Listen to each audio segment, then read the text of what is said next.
General ही जा रहा था इधर सीधा, मुझे उधर से पकड़ा, बोलते जनरल किधर है? जनरल पीछे होगा शायद, आगे एसी होगा। जा रहा था, ट्रेन छोड़ दिया था, मैं उठ गया, चढ़ गया, जनरल पीछे। आधार कार्ड भी नहीं है।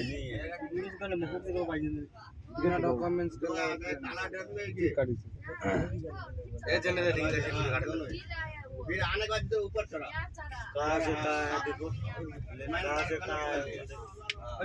मैं खड़गपुर में काम करता हूँ। आधार कार्ड कुछ भी नहीं। मेरा फोन लिए लिया।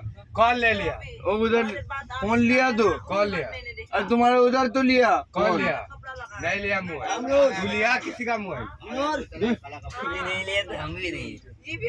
भाई कॉल लगाओ एक मोबाइल पे, मेरा पुलिस आने मोबाइल दो, जरा भी सब कुछ मिलेगा। क्यों भाई ऐसे कर रहे हो?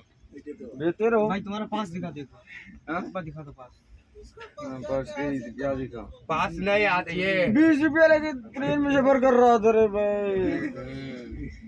आधार कार्ड दिखा, आधार कार्ड, कुछ भी नहीं है, आधार कार्ड वगैरह कुछ भी नहीं है, कुछ भी नहीं। तुम कैसे क्या है? क्या है?